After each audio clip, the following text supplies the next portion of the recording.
రేపు భద్రాద్రి కొత్తగూడెం జిల్లా మణుగూరులో జరగనున్న సీఎం రేవంత్ రెడ్డి ప్రజాదీవెన సభకు కాంగ్రెస్ పార్టీ శ్రేణులు శరవేగంగా పనులు చేస్తున్నారు. ఏజెన్సీ ప్రాంతం కావడంతో పోలీసులు భారీ బందోబస్తు ఏర్పాటు చేస్తున్నారు. సభా ప్రాంగణం వద్ద కాంగ్రెస్ శ్రేణులు పనులను పర్యవేక్షిస్తున్నారు. రేపు జరగబోయే సీఎం రేవంత్ రెడ్డి సభకు అన్ని ఏర్పాట్లు పూర్తి చేస్తున్నట్లు డీసీసీబీ డైరెక్టర్ తుళ్లూరి బ్రహ్మయ్య తెలిపారు. సుమారుగా 70,000 మంది ప్రజలు వస్తారని అంచనా వేస్తున్నారని, వారికి ఎలాంటి అసౌకర్యం కలగకుండా అన్ని ఏర్పాట్లు చేస్తున్నట్టు బ్రహ్మయ్య వివరించారు.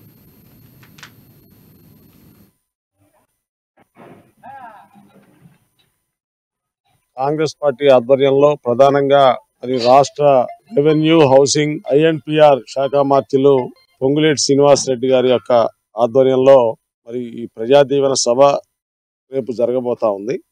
రేపు మధ్యాహ్నం 3 గంటలకు మణుగూరులోని ప్రభుత్వ ఐటీఐ కళాశాల ప్రాంగణంలో దాదాపు 70,000 మంది మరి ఈ ఉమ్మడి జిల్లా నుంచి హాజరుగాబోతా ఉన్నారు.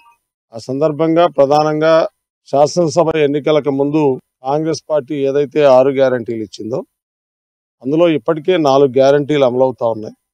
5వ గ్యారంటీ అయినటువంటి పేదలందరికీ 5 లక్షల రూపాయలతోటి ఇందిరమ్మ ఇల్లు ఇస్తామని చెప్పేసి ఏదైతే కాంగ్రెస్ తన మేనిఫెస్టోలో చెప్పిందో ఆ గ్యారంటీని రేపు ముఖ్యమంత్రి గారు వారి మంత్రివర్గ సహచరులందరూ కూడా మరి భద్రాచలం సీతారామచంద్రుల వారి సాక్షిగా వారి యొక్క